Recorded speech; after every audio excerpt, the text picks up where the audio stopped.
ধুবুৰীৰ গৌৰীপুৰত গছ কটাক লৈ হৰব গৌৰীপুৰ বন উন্নয়ন খণ্ড বিষয়া। গৌৰীপুৰৰ PCIM হাইস্কুলত এই ঘটনা সংঘটিত হৈছে।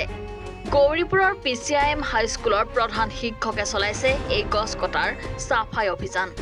ইতিমধ্যে বন বিষয়াগৰাকীয়ে সকলো গছ জব্দ কৰিছে।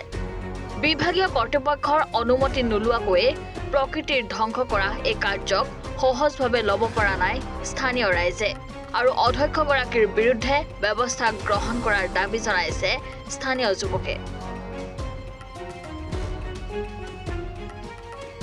আমাৰ পৰা কোনো অনুমতি লোৱা নাই। এইটো জাম গছ এক্সামটেড স্পেচিছ, এইটো গভৰ্ণমেণ্ট লেণ্ডত থকাৰ কাৰণে আমি এইটো চিজ কৰিব লগা হৈছে।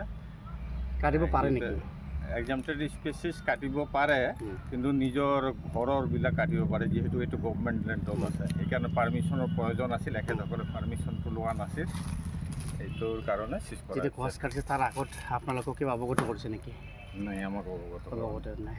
এখেতসকলে ৰেগুলেশ্যন লৈছে, কিন্তু আমাক জনোৱা নাই। এতিয়া তোমালোকে কি কৰিব, পদক্ষেপ কি ল'ব? এতিয়া আমি এইটো চিজ কৰি লৈ যাম, পিছত কি হয় এইটো পিছত। কোন আছিলে ঠাইঘৰ স্কুলটো? এইটো PC ইনষ্টিটিউশ্যন।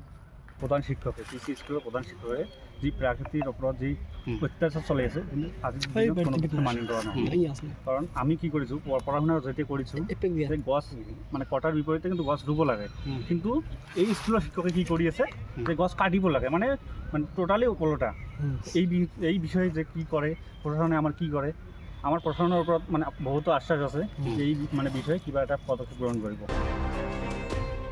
ধুবুৰীৰ পৰা নুৰুল আমিনৰ ৰিপৰ্ট, এনি ভাৰত 24।